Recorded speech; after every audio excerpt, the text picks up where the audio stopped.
નમસ્કાર વિદ્યાર્થી મિત્રો, બ્રાઇટ ફ્યુચર યુટ્યુબ ચેનલમાં આપનું સ્વાગત છે. આજે આપણે ચેપ્ટર નંબર 3 દ્વિચલ સુરેખ સમીકરણ યુગ્મ એ ચેપ્ટરનો સ્વાધ્યાય નંબર 3.2 નો દાખલા નંબર 1 નો પહેલો દાખલો આપણે જોઈએ, બરાબર, જેની અંદર આપણે રકમ આપી છે x + y = 14 અને બીજી રકમ આપી છે x - y = 4. તો સૌથી પહેલા આપણે શું કરવાનું, તો પહેલા બંને સમીકરણના નંબર આપી દેવાના. એક નંબર, સમીકરણ 2. હવે સમીકરણ જોવાનું, બંને સમીકરણોમાંથી આપણે કોઈ પણ એક સમીકરણ લેવાનું જેનો આપણે આદેશ લેવાનો. એની અંદર આપણે સૌથી નાનું સમીકરણ લો તો સારું. અહીંયા આપણે જોઈએ કે નાનું સમીકરણ કયું છે, તો જુઓ તમે, એક x + y = 14 અને x - y = 4. હવે અહીંયા આપણે શું લીધું, તો x + y = 14, એટલે કે આપણું સમીકરણ નંબર 1 લીધું. તો સમીકરણ 1 નો આપણે આદેશ લઈએ, જેની અંદર આપણે x કાં તો y કોઈ પણ એક ચલના કરતા બનાવીએ. અહીંયા આપણે x ના કરતા બનાવ્યો તો y શું થશે, બરાબરની પેલી બાજુ જશે, કિંમત થશે 14 - y. x ની વેલ્યુ આપણને મળી 14 - y. હવે એ જે કિંમત મળી એ કિંમતને આપણે સમીકરણ 2 ની અંદર મૂકીશું. સમીકરણ 2 આપણું x - y = 4. એની જગ્યાએ x ની જગ્યાએ આપણે લખીશું 14 - y. અહીંયા આપણે લખ્યું 14 - y. 14 - y લખ્યા તમે, એના પછી માઇનસ y, પછી માઇનસ માઇનસ અહીંયા થઈ જશે પ્લસ, તો 2y - 2y. 14 બરાબરની પેલી બાજુ જશે, શું થઈ જશે, માઇનસ, અને 4 આપણા પ્લસ, બરાબર. 14 માંથી 4 જાય તો શું વધે, 10. 14 આપણા થશે માઇનસ, આ -2y એમના એમ. બંને બાજુથી માઇનસ આપણે કોમન નીકાળી દઈશું. 2 અહીંયા ગુણાકારમાં છે, બરાબરની પેલી બાજુ જશે તો ભાગાકારમાં થશે. y બરાબર 10/2, અહીંયા થશે 5 × 10, 2 ઉડી જાય એટલે વધ્યા 5. y બરાબર 5.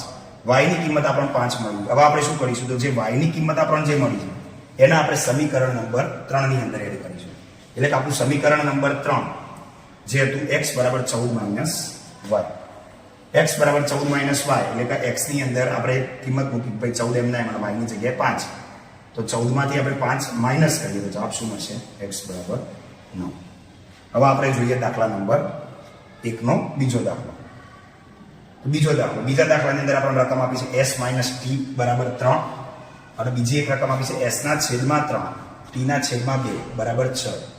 સમીકરણ 1, સમીકરણ 2 એવું આપણે નામ આપી દીધું. હવે આપણે શું કરીશું, તો સમીકરણ 1 એનો આપણે આદેશ લઈએ. તો સમીકરણ 1 નો આદેશ લેતા s - t = 3, એની અંદર આપણે s ના કરતા બનાવીએ તો -t બરાબરની પેલી બાજુ જશે, થશે 3 + t. હવે આપણે શું કરીશું, તો અહીંયા આપણે જોઈએ કે સમીકરણ 2 જે સુરેખ સમીકરણ નથી, તો એને સુરેખ સમીકરણ બનાવવા માટે આપણા સમીકરણ 2 ના 6 વડે ગુણીશું. 6 વડે ગુણતા તો આ જે સમીકરણ આપણું છે, બરાબર, સમીકરણ 2 એને આપણે 6 વડે ગુણીએ તો અહીંયા આપણે જોઈ શકીએ છીએ કે આના તમે 6 વડે ગુણો તો અહીંયા થશે 3 × 2 = 6. આના 6 વડે આપણે ગુણીએ તો અહીંયા થશે 2 × 3 = 6, અને આના આપણે 6 વડે ગુણીએ તો શું થશે, અહીંયા 36. તો અહીંયા આપણે જોઈ શકીએ કે 2s 3t અને 36 જે આપણું નવું સમીકરણ બન્યું 4. હવે સમીકરણ જે આપણે શોધ્યું હતું 3, એની કિંમત આપણે સમીકરણ 4 એટલે કે આ નવા સમીકરણમાં મૂકી આવે તો 2s + 3. હવે જો s ની જગ્યાએ આપણે કિંમત મૂકવાની, કે કઈ કિંમત મૂકવાની, 3 + t. તો એ આપણે મૂકી દીધું અહીંયા કે 2 × 3 + t પ્લસ આ 3t એમના એમ અને આ 36 પણ એમના એમ. એના પછી નીચેના સ્ટેપમાં તો આપણે જોયું 2 નો ગુણાકાર 3 સાથે તો 2 × 3 = 6, 2 નો ગુણાકાર t સાથે તો 2t પ્લસ 3t એમના એમ બરાબર 36 પણ એમના એમ. હવે આપણે જોઈએ કે t વાળા પદનો સરવાળો કરે તો શું થશે, 5t અને પ્લસ 6 છે, બરાબરની પેલી બાજુ જશે, શું થઈ જશે, -6. 36 માંથી 6 જાય તો 30, આ 5t, 5 અહીંયા ગુણાકારમાં છે તો બરાબરની પેલી બાજુ જાય તો ક્યાં જશે, ભાગાકારમાં. આપણે 30 ના અવયવ પાડીએ 6 × 5 = 30, 5 × 5 ઉડી જાય, જવાબ શું આવ્યો, t = 6.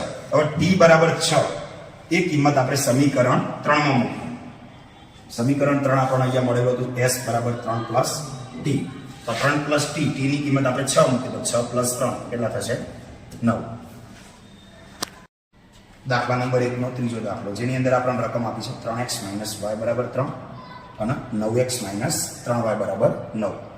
એકના આપણે નંબર આપી દઈશું, સમીકરણ 1, બીજો સમીકરણ 2. હવે આપણે સમીકરણ 1 નો આદેશ લેતા તો સમીકરણ 1 આપણે અહીંયા લખેલું છે 3x - y = 3 એનો આપણે આદેશ લઈએ તો અહીંયા તમે જોઈ શકો સેટ થઈ જશે પ્લસ 3x. હવે જુઓ આ બાજુ માઇનસ છે, આ માઇનસ આપણે હટાવીએ તો પેલી બાજુ શું થશે તો કિંમત ચેન્જ થઈ જાય, મતલબ નિશાની ચેન્જ થઈ જાય એટલે આપણું સમીકરણ બનશે આ પ્રકારનું 3x - 3. આપણને y બરાબર શું મળશે y બરાબર 3x - 3. આ આપણું સમીકરણ નંબર 3. હવે આપણે જોઈએ સમીકરણ 2 માં y ની કિંમત મૂકતા. હવે સમીકરણ 2 આપણું આ સમીકરણ 2 છે એની અંદર આપણે y ની કિંમત મૂકવાની છે તો 9x - 3y બરાબર 9. એની અંદર 9x - 3 y ની જગ્યાએ આપણે લખીશું 3x - 3. આ કિંમત લખી બરાબર 9. હવે જો 9x - 3 ગુણ્યા 3 તો 3 તારી 9x -3 -3 સાથે ગુણાય તો 3 તારી 9 પ્લસ 9 બરાબર 9. અહીંયા આપણે જોઈએ તો -9 અને +9 ઉડીએ તો આપણો જવાબ મળે 9 બરાબર 9. જ્યાં આપણને x ની કિંમત મળતી નથી. એનો મતલબ એવો થાય કે x ની કિંમત આપણને કોઈ પણ મળતી નથી, એટલા માટે એના ઉકેલો કેવા મળશે આપણને અસંખ્ય મળશે. હવે આપણે આગળના ચોથો, પાંચમો અને છઠ્ઠો દાખલો બીજા વિડીયોમાં જોઈશું.